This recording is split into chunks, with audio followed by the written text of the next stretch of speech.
Now, I know that you're a fan of chaos on some level. I just want to point it out that I have my soon fourth grader over here to my right, my other little one running around. So I got a little symphony of nonsense going on as this is happening. So if you hear something, I apologize. I'm with it. Now, in terms of Russian Doll, where did that idea come from? I guess my insides. I guess season one dealt with how do I stop dying, and so it felt like a organic jumping off point for season two would be how do I start living. That's a very succinct way of looking at it. Now, I have this like impression that people see you on the street and immediately come up to you like you've known them for years. Is that true? I think luckily I might be projecting a little bit more Joe Pesci, so they're a little concerned, but I see them recognize me from a distance like gnome.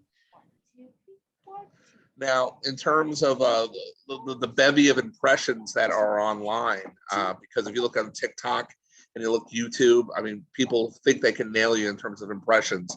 It's a little sort of become this phenomenon. So what do you make of that? I'm very flattered. Actually, I went to, I was tight with Nora Ephron towards the end of her life. I'd done this play that she and Delia Ephron wrote, and I went to her funeral, and it was, apparently she had this file in her computer that was funeral plans, exactly what would happen. And I remember I said to Fred, I guess my ex-boyfriend, but we're still so tight. I said to him, I think at my funeral, you should have people do their impressions of me. Cause it's not just these online, it's my pals, like Kevin Corrigan does a funny one. And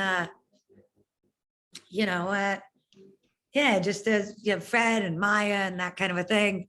I was like, I think that'd be funny. And I think I should have a funeral with a lot of laughing, ideally. And anyway, then he had all the friends do it for my birthday one year. And it really, I'm a softie for all my toughness, especially as I'm getting older and mortality is creeping in.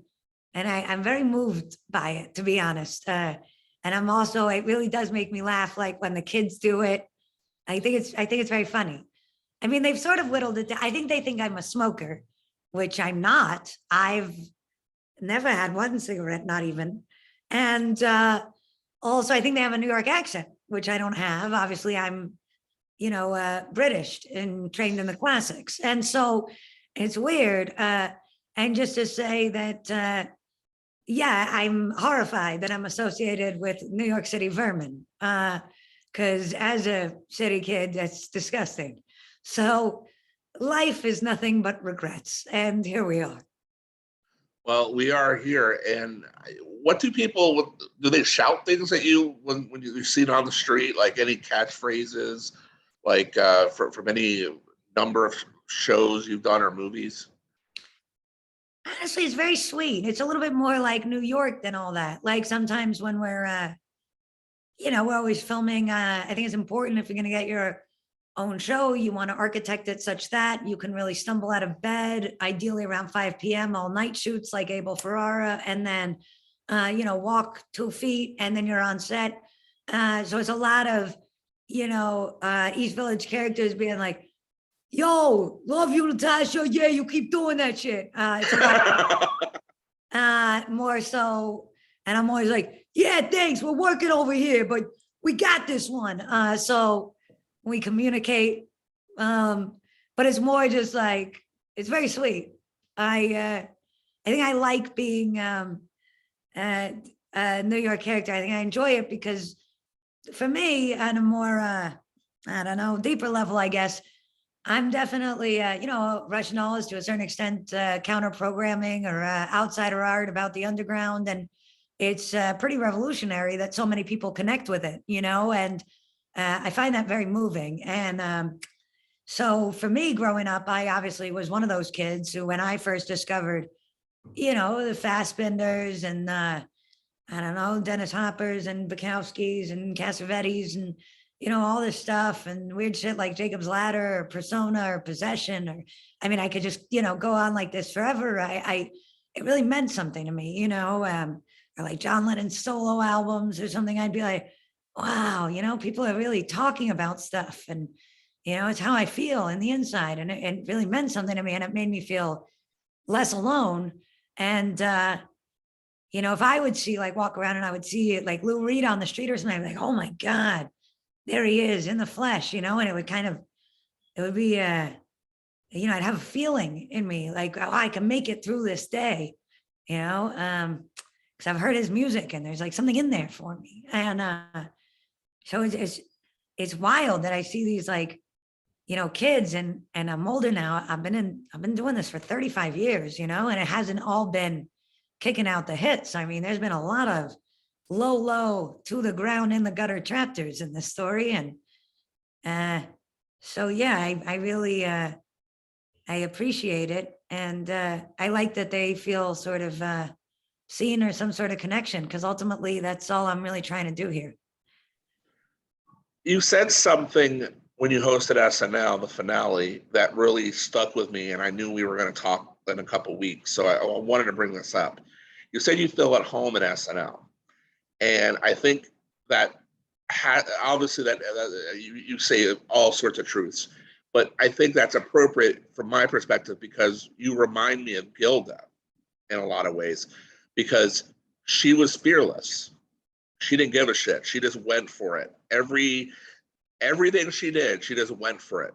So what you do in Russian Doll reminds me a lot of Gilda. So I just thought that was very appropriate. And I don't know how you take that as a compliment. I hope you do, because I mean, she's an icon. But if you want to comment, go ahead. Well, yeah, I mean, of course. I mean, it's high praise and thank you. And yeah, I love her. And it's funny, you know, I spent so much time. I dropped out of Tisch, you know, the filmmaking program. I was like, oh, I'll be, you know, philosophy and filmmaking, and then I'll make these kind of like Bergman comedies or something. I think it was my teenage fantasy. I dropped out and I spent all my time at the Film Forum, and right next to it was Gilda's Club. And yeah, and you know, I've read her book, and I mean, I love Gene Wilder so much too, and that whole story. And yeah, I mean, there really is something to it, because you know we're in this kind of bizarro rat race where we all, you know, pretend like it's so high stakes, and I feel it too. You know, it's like, oh my God, it's really important to win at life or something, and uh, it's wild to have that kind of freewheeling, almost you know, there's like almost like a punk energy to it, of really like just, you know, do your best to be yourself and go all out all the time. And you know, we don't know how long we're here. And I also do really believe in like trying to make people laugh. It means a lot to me. Like, I think that that's a big part of this whole thing. You know, when we laugh, it kind of shifts our perspective and we're able to sort of see our own case a little bit differently. It sort of makes space to make sense of things and process things with their a reasonable amount of absurdity and, you know, the weight of it all. And so, yeah, I love her like crazy. I'm grateful for that compliment. Thank you. People use the word authenticity a lot. Oh, that show's authentic. Oh, there's a lot of authenticity, but it's almost overused. I feel like you got to use it when it matters. And I feel like what makes you resonate in this show is there is an authenticity in that performance that you've given in both seasons. You bare your soul in a lot of ways. And that's what sets this show apart from everybody else, because let's call it what it is. We're here to talk about Russian Doll, and we're here to talk about the brilliance that is that show. Is it frightening to be that open when you're doing the show? Because I have to imagine it has to be on some level. Yeah, it is. And it's, you know, it's like a waffle, you know, between, because it's funny, I'm like also, you know, like a businessman now. Like I'm a showrunner, I have a production company, you know, so it's like inevitably I'm also like involved in just like a lot of the behind the scenes. So it's not like I can fully exist in a vacuum of like we play with the ether and where in the acting is I'm in the scripts and the shot listing and the editing and the budgets and it's I mean the main takeaway I guess of season one was this like holy shit revelation that I think that people were more into or understood me a little bit better when I was revealing more of the truth of who I was, rather than I think I was always, because I was sort of like a weirdo kid and a scholarship kid and a bit of an outsider even in this business with like the accent and the big hair. And it was sort of made clear to me early on that I was something like other. And so I was always carrying that around like a complex and I guess trying to hide it or, like acting out too radically around like, yeah, and then I'm fucking other, and or being like, I'll just, what do they want from me, these people?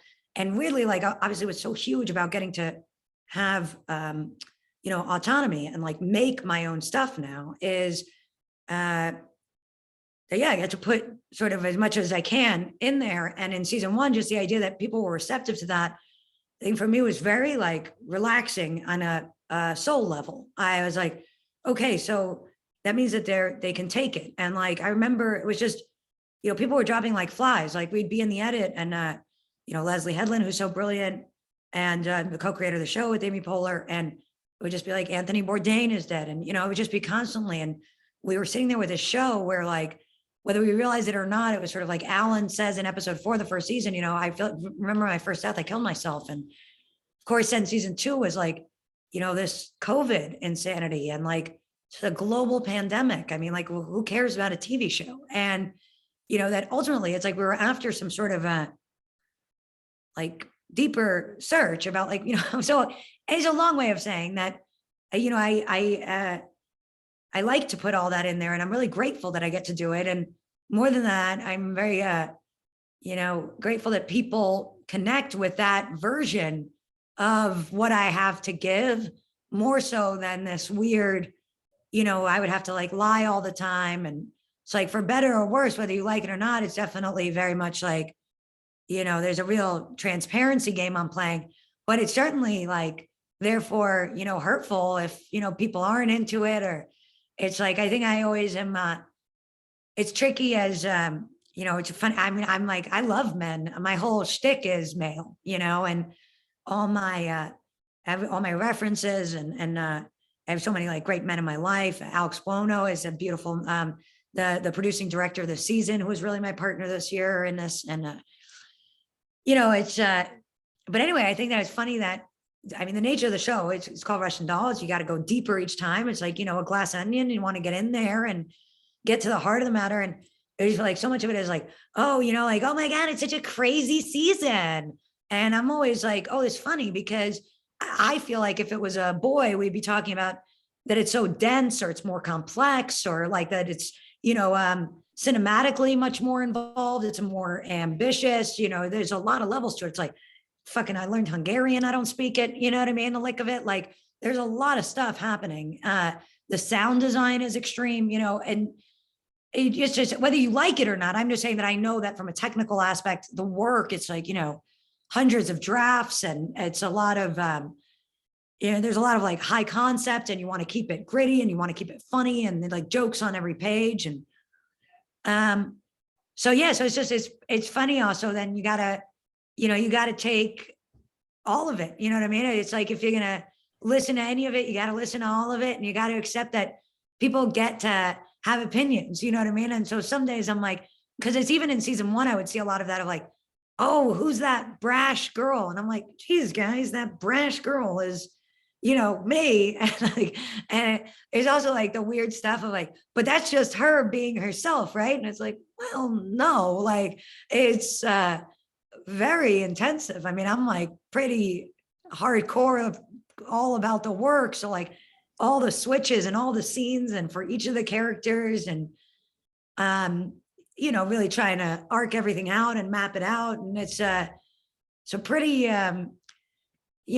professional, like real deal operation that we're running. So it's, but that's just, you know what I mean? It is what it is. And the bottom line is it's so overwhelmingly like, generous, and it's such an obscure thing to have connected so widely that, you know, more than anything, I'm just, you know, I'm stoked, but I'm a sensitive, you know, little, you know, kid here. And it's ultimately, it's like a show about Nadia and Alan, like, reconciling some inner child thing or something, like, theologically, philosophically, metaphysically, spiritually, like that's where it gets autobiographical, is like that. Those are the big questions that I'm curious about, you know? So it's, it's like, I always have this fantasy that like, we're just all in this together and we're all like on this ride together and we want to know this stuff. Like I believe in us, you know? And, yeah, so it's funny. I'm like, oh, I guess, you know, some people just like coffee shop shows and they just like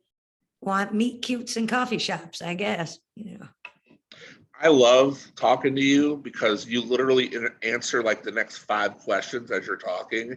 It's brilliant because I don't have to go through that, because you know exactly where I'm headed. Yeah, this isn't your first rodeo, so to speak. So I do appreciate that. But I do want to point something out. What you do, what Amy Poehler is doing, and even Anna Conkle, who does Pen 15, are doing, is so important, because what you guys are doing, and there are others that could be on that list, you are amplifying female voices, and we need more of that. And I don't know if it's a lot to process, but you know there are people who are going to watch this because they look up to you and what you've built, where you're at, where you're going. You've climbed the mountain, and there are a lot of women out there who are going to see what you're doing. They're going to be like, well, I want to be the next Natasha Lyonne. Yeah, and I don't really take it lightly, to be honest. Like it's funny, you know, I'm so like movies are my church, you know. I'm like, I don't know, I love movies, I love like science, and I love jokes. And I think that, I mean, as a kid, you know, it's funny because I have the big hair and stuff. So I think that people just like assume that I'm an extrovert. And, you know, my experience as a kid was always much more of, you know, like I love performing, and but there's a bit of like a witness in me that's always cataloging. And so I think I've always sort of wanted to sort of like put the world to images. Like there's nothing I find like the white noise, like the click that Brick talks about in Cat on a Hot Tin Roof, of like mendacity and the click, you know. It's, I can hear it when it's like I'm putting the music to the images and the scenes are working and we're sort of finalizing stuff, and it's like my body like drops, you know. I'm like, ah, there it is. Oh, good. She's reading Herman Hesse in the background, just like I needed her to, you know. And I think that oftentimes, you know, for me, I wasn't seeing a ton of almost like macho work, for lack of a better word, from women. And I wanted that badly because I, you know, like, I don't know what to say. You know, I love the King of Comedy, and I love The Long Goodbye. And I love, like, you know, After Hours and Raging Bull, and like, I love Rocky, you know. There was just so much, like, I love the way, like that there's a sensitivity in like Jacob's Ladder, but that it still feels like you know, firm. Or even like Walter Matthau and Taking a Pelham 1-2-3 was a reference this year, you know. Like there's, I don't know how to describe it. Or obviously I'm obsessed with Peter Falk, you know, and or like Ratso Rizzo walking around, and just that I wasn't often seeing these things, you know. I mean, there's like 4 major sort of like cinematic touchstones beyond The Long Goodbye and Philip Marlowe and this whole kind of mumbling shtick that I do with Oatmeal, which is like a direct rip for Nadia. But, you know, I love All That Jazz, you know, The Singing Detective, and Richard Pryor's Jojo Dance Your Life is Calling. And weirdly, one of my favorite movies is Sergio Leone's Once Upon a Time in America. And all of them have in common this sort of experience that I've had, which is, you know, I don't know if you remember in Once Upon a Time in America, it opens with like De Niro in the opium den, and Yes. you're hearing like the phone ringing. Yes. And then it goes back through his life and like this epic, right? Or it's kind of Right. like you're watching like sort of like, you know, a sort of needle dropper game and all that jazz, and but he's in the hospital bed. You know what I mean? Like he's looking back at this life, and I like the sprawl of it, like this epic scope. And I identify so much with seeing that, like it's as close as I can touch to what it feels like to be a person. And I just haven't gotten to see a lot of women do it. And I do think that there's a desire for sort of like female filmmaker Friday to be very like soft focus and sort of like little like wildflowers moving past, sort of When like Harry Met Sally. well, even that's a different genre. Like that's Yeah. That's even still in the mainstream space, but that Yeah. too, you know, and like at least that's, you know, Nora Ephron, like it's still, yes, like it's all very, it's just very female in this way that I essentially identify as like male, I think, you know, so I'm confused why. Anyway, it's such a long answer. I'm so sorry, but it's a way of saying that for these kids, I'm like, I want them to know that like we can make big, sweeping, complicated, heavy duty stuff where we kick out the hits and like we really make shit, you know, and it's big ideas, and that's okay. And like we're allowed to do that too. And you know, I think it's worth doing. Just like Gilda, fuck it, go for it, you know? We do it. You know, I mean, who gives a shit, right? Go for it. Follow your vision. Go for what you love. This has been amazing. So enlightening. I've done many of these, but the one that I was most nervous about for some reason was yours, because I know of your background and your what you went through and where you're at now, and I just am such a fan of what you've accomplished, and I know you're going to get plenty of accolades here in the coming few months, and because your show is brilliant, your writing is brilliant, and the performance is nothing short of scintillating. What you do in Russian Doll, because you bare your soul, and you don't see that. Okay, you don't see that, and kudos to you and what that show is meaning to so many people. I'm so grateful. You're gonna make me, I'm very soft, you know, so you're gonna make, thank you. That makes me very emotional. We work hard, you know, and I really appreciate that. Thank you. Just a selfish question. What's behind you? Because I really want to know. Those are Fred's timbales that he left behind, gratefully. Okay. That's a little Super 8. And then that's Fela Kuti. Okay. And, that's the Guardian Angels from the show. I stole it. Oh, okay. It's like, I guess, a guitar. That's an Orson Welles Hirschfeld that I found in a thrift store, underpriced. What the hell? Are you for real? At home, yeah. And it was just there, and you noticed it. It was like one of those weird, and I was like, wait, how much is this? And I like walked it out of there like a burglar. And then I got some, that's a Mitch Hedberg record, some other records. Yeah. Cushion, you know, miscellaneous. No, it's the Orson Welles story, that I love it. So thank you. I'll let you have the rest of your day. I know you got to go. So. Thank you so much. Great to talk to you. Thank you. Great to talk to you. This was an honor. Thank you. Okay, bye.